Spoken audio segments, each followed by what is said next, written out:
Hola, hoy día vamos a conversar con Mariana Altaos. Mariana es una directora de teatro, dramaturga, actriz y escribe obras de teatro también. Gracias por esta conversación, Mariana. Gracias a ti, Jaime. Mira, lo primero, hasta finales del 2019, las artes escénicas habían crecido muchísimo en el Perú los últimos 15, 20 años.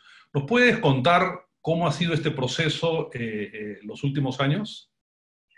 Sí, bueno, es verdad, hace como 20 años o 15 se ha empezado como a profesionalizar un poco más nuestro rubro y en el teatro han empezado a haber mucho más grupos más sólidos, con una trayectoria más estable y productiva, teatros que producen obras de una alta calidad, el público ha ido creciendo a lo largo de los años. En general, el nivel de todas las obras de teatro que se ponían en diferentes lugares subió mucho de calidad, entonces siento que han habido como muchas conquistas a nivel, digamos, cultural y teatral en los últimos años. Eh, Y esto no solamente en Lima, perdona que te interrumpa, ¿no? Sino en provincias, en También, Arequipa, en Cusco. O sea, el teatro, las artes escénicas adquirieron una nueva vitalidad en estos últimos años. así es. Y todo al margen del Estado, ¿no? O sea, un poco de manera independiente del Estado, con la iniciativa privada y también con el esfuerzo y el amor al arte de la mayoría de los grupos y de los directores y actores, se han ido haciendo un montón de avances y de logros, ¿no? Claro. Y tú, ¿cómo te fuiste involucrando en el mundo del teatro? Entiendo que también has sido actriz en algún momento, pero después encontraste tu espacio en la dirección teatral y en la preparación de obras. Sí, bueno, yo empecé como actriz, como la mayoría de los directores que empiezan como actores. Y empecé actuando en las obras que yo hacía, que yo escribía, y empezar a escribir y dirigir fue una forma también de autogenerarme trabajo, ¿no? Porque en esa época no había la actividad teatral que hay hoy y entonces era un poco difícil conseguir siempre trabajo en el teatro, ¿no? Entonces me empecé a autogenerar oportunidades de trabajo y empecé a escribir y luego dirigir y ya eso desplazó completamente mi actividad de actriz, entonces ya no actúo nunca, ¿no? Claro. Tú has dicho que, digamos, hacer teatro para ti es un privilegio. ¿A qué te refieres? Bueno, en verdad, en un país como el nuestro, donde no hay realmente ayuda del Estado, hacer cualquier tipo de actividad artística de alguna manera es un privilegio porque las actividades artísticas no son muy remunerativas, ¿no? Entonces, poder hacer teatro en este país hay que tener suerte, digamos, también, ¿no? Aparte de trabajar muchísimo, pero también hay que estar en una situación más o menos holgada o tener un ingreso mediante otra actividad. Por ejemplo, yo vivo de la docencia, ¿no? Yo hago talleres de dramaturgia, no vivo de mi actividad teatral en sí, ¿no? Entonces yo creo Claro. que en otros países sí hay mucho más apoyo del Estado y la gente puede hacer teatro de una manera un poco más libre, ¿no? Acá tienes que tener ciertas condiciones, ¿no? Claro, ahora, tus obras, tengo acá, digamos, has escrito varias obras teatrales, Mujer Espada, dramas de familia, Criadero, Padre Nuestro, eh, todas giran en torno un poco a conflictos familiares, a las relaciones interpersonales. Este es el tipo de obra que te caracteriza.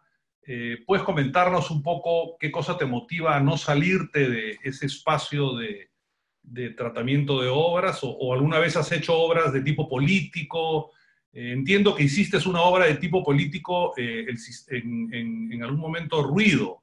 ¿Nos puedes contar un poco las características de tu Es obra? que todo teatro es político si muestra las contradicciones de los seres humanos, ¿no? O sea, que yo no hable directamente sobre tal o cual político o tal o cual conflicto político en concreto, no significa que mis obras no sean políticas o no tengan una postura política, ¿no? Más Claro. bien hablar sobre sobre los universos familiares también es una forma de asomarse a los micromundos donde operan relaciones políticas que también hay en otros ámbitos, ¿no? O sea, en verdad, hablar sobre una familia es una forma también de hablar del mundo, ¿no? Y Claro.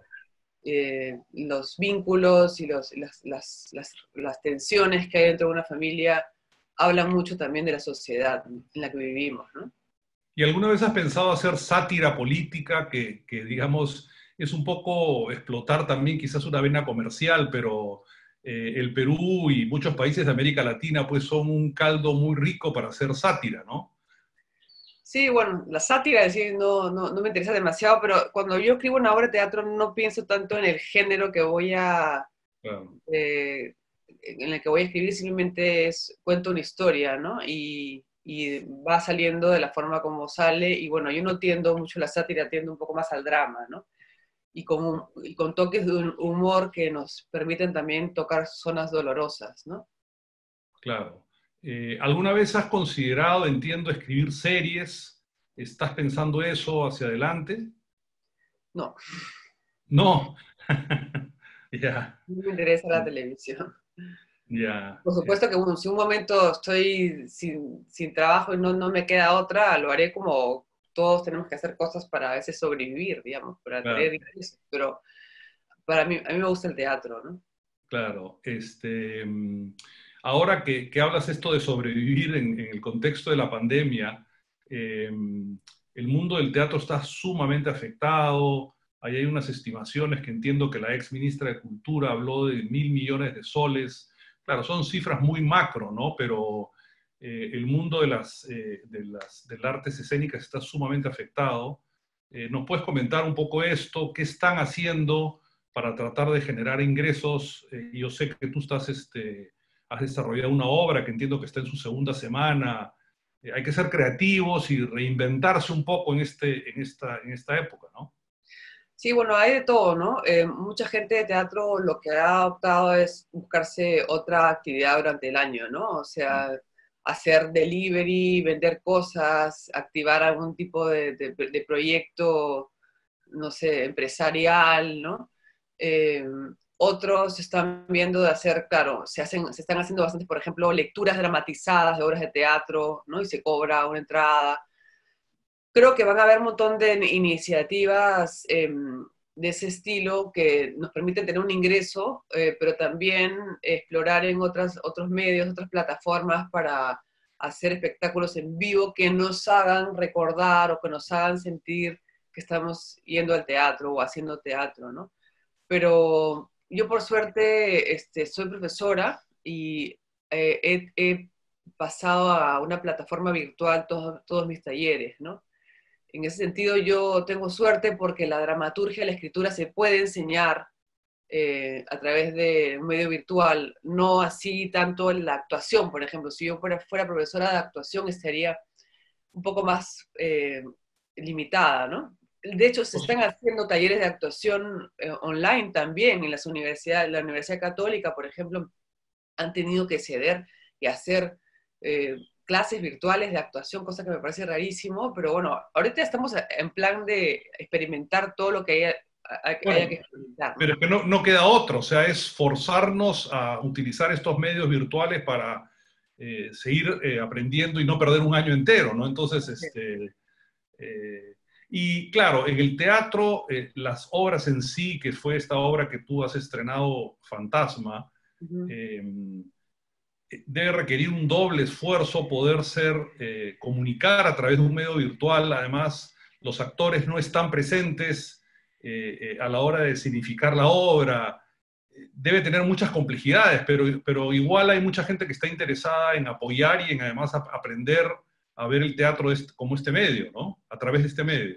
Sí, yo creo que hay un público muy grande de gente que los últimos años siguió mucho las obras de teatro y asistió mucho a las salas y ahora se han quedado un poco también con esa pena de no poder ir al teatro y entonces acogen con mucho cariño estas iniciativas que en realidad son experimentos que estamos haciendo sin ningún afán de nada, simplemente acompáñenos en este experimento y la verdad que la acogida es buenísima, ¿no? Hay un montón de gente, por ejemplo, hoy día también se está estrenando una obra de La Plaza. Lita Baluarte, también otra directora, va a hacer su obra online que también se estrena hoy. Entonces, y hay un público que está siguiendo estas producciones porque también tienen necesidad de, desde sus casas, hacerse las mismas preguntas que nos estamos haciendo nosotros, ¿no? Y pensar qué nos está pasando y sentir juntos, sentirnos también un poco más acompañados, ¿no? Porque el teatro es ese lugar donde de verdad vamos a sentirnos todos un poco parte de lo mismo, ¿no? Nos hermanamos en una función de teatro, dejamos un poco las diferencias de lado y todos nos entregamos a un sentimiento que nos unifica, ¿no? Entonces, creo que esa experiencia teatral no se da cuando vamos al cine, porque, bueno, puede ser, pero lo que sucede con el teatro es que la experiencia es en vivo, ¿no? Los actores están viviendo la misma experiencia que el público. Si hay Claro. un terremoto, en ese momento hay un temblor, los actores sienten el temblor igual que el público y es una experiencia que nos unifica, ¿no? Entonces creo que esa experiencia en vivo que nos une es algo que es difícil de olvidar o de soltar cuando ya te ha gustado ser parte de una experiencia teatral, ¿no? Claro, pero al final, digamos, como tú bien dices, la experiencia personal, o sea, esto es una etapa de transición en donde hay un público ávido de seguir viendo teatro, además el ingenio humano y cómo se adapta a estas circunstancias extremas, pero esperemos que en el breve plazo o en el mediano plazo podamos regresar a esta experiencia rica, enriquecedora, ¿no? Totalmente, ¿no? Sí, obviamente es una transición, es un paréntesis, ¿no? En Claro. el que nos vamos a quedar de brazos cruzados, pero sí, todo es para simplemente atenuar un poco la pena de que todo el año probablemente no vayamos a hacer teatro, ¿no? O no vayamos a ir al teatro. A mí me da mucha pena no ser espectadora de otras obras, ¿no? Entonces, todas las obras online que se pongan, las voy a ver. Claro. Ahora, te has referido en dos oportunidades al Estado, este, este Estado que no está muy presente en el apoyo de actividades culturales en general. Pero, por ejemplo, yo creo que reconociendo el gran drama y la gran crisis que estamos enfrentando muchos sectores, ha dado una cantidad de dinero que quizás no es mucho, son 50 millones de soles para toda la actividad cultural. ¿Te parece que esto es apropiado? Digamos, ¿cuáles van a ser los criterios para distribuir este dinero? Es un poco más difícil que como por ejemplo el programa Reactiva, que es claro, está en función de las ventas del año pasado, de las empresas, pero en el mundo del teatro es un poco más complejo, ¿no? ¿Qué ideas tienes sobre eso? Claro, además no solamente es el mundo del teatro, es el mundo de las artes plásticas, del Claro, folclore, de la música, en fin, del ballet, hay un montón de rubros. El problema, sí, por supuesto, aplaudimos que se haya dado este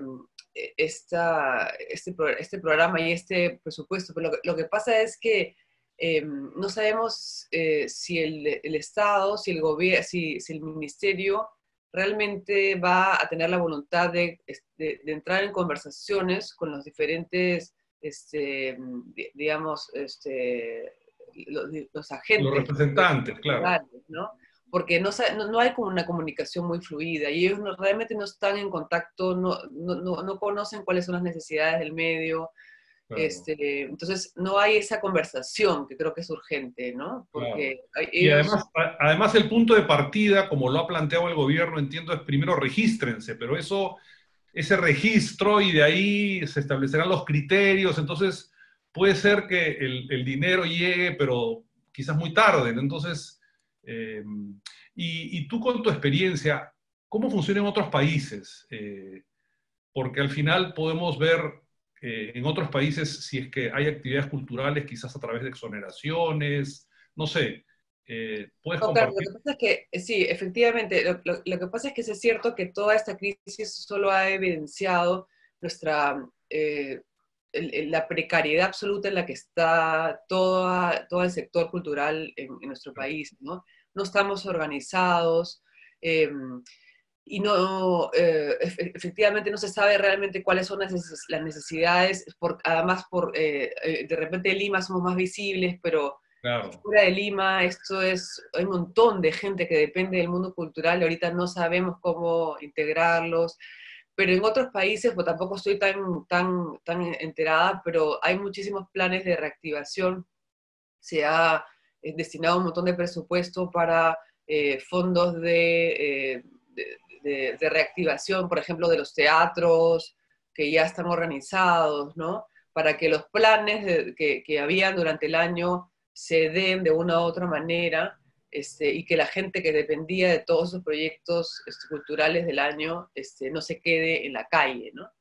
claro, Entonces hay diferentes planes de fomento, pero también depende mucho, pues, obviamente, de que el medio esté organizado, ¿no? Entonces, claro, lógico. ese es el Esa problema. Y lo que estamos viendo ahorita es que hay una urgente necesidad de eso, de organizarnos como.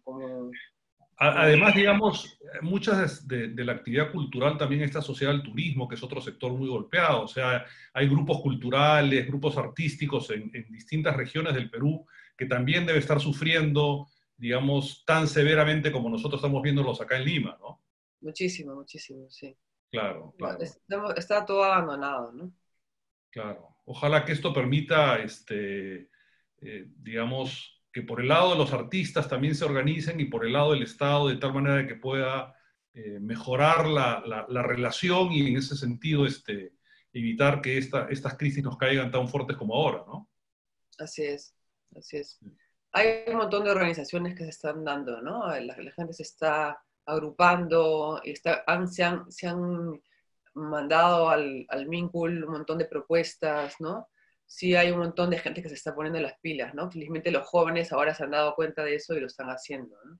Claro, claro, claro. Bueno, Mariana, por mi lado, agradecerte por esta conversación. Sí, muchas gracias. Te deseo éxito en las obras y ojalá que esta situación sea, como decíamos, transitoria y podamos ir de nuevo al teatro como estábamos acostumbrados, ¿no? Así es. Muchas gracias, Jaime. Un gusto hablar contigo. Gracias igual. Ujú.